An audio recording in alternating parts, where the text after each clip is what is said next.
నిన్న మొన్న ఆ మధ్యలన్నీ కుక్కలు మొరిగినాయి. నిన్న మొన్న ఒక నక్క బయలుదేరింది, మొన్న సూర్యాపేటకు పోయింది, నిన్న కరీంనగర్ పోయింది.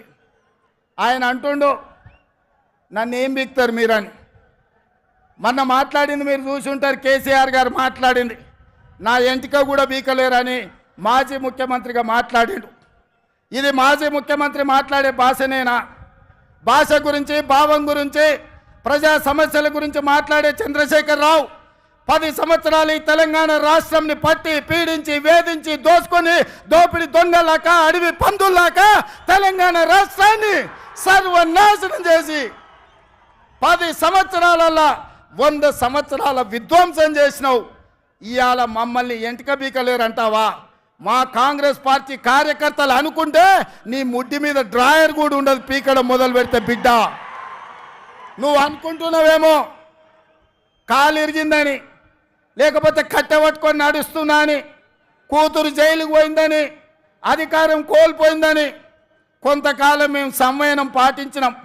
ఏ మనిషికైనా కష్టం వచ్చినప్పుడు మేము మానవత్వంతో మీ గురించి మాట్లాడకుండా మర్యాద పూర్వకంగా వ్యవహరించినాం. ఇవాళ నువ్వు అనుకుంటున్నావు నువ్వు ఏది పడితే అది మాట్లాడితే చూస్తూ ఊరుకుంటామని. చూస్తూ ఊరుకునేటోడు ఎవరు లేరు. నేను పెద్దలు జానారెడ్డి గారి లాగా కాదు, నేను రేవంత్ రెడ్డిని బిడ్డ. అంగిలాగు ఊడదీసి నువ్వు మాట్లాడే లత్కోర్ లఫంగ మాటలకు చెర్లపల్లి జైల్లో చిప్పకూడు తినిపిస్తా బిడ్డ. నువ్వు అనుకుంటున్నావేమో.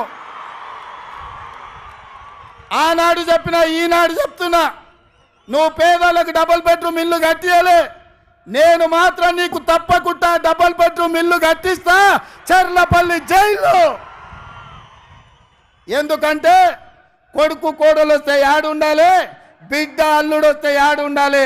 అందరు కలిసి చెర్లపల్లి జైల్లో ఉండేటట్టు మీకు డబుల్ బెడ్రూమ్ ఇల్లు కట్టించే బాధ్యత మా లక్షలాది మంది కాంగ్రెస్ పార్టీ కార్యకర్తలు తీసుకుంటారని చెప్పి నేను ఈ వేదిక మీద నుంచి చెప్పదలుచుకున్నా.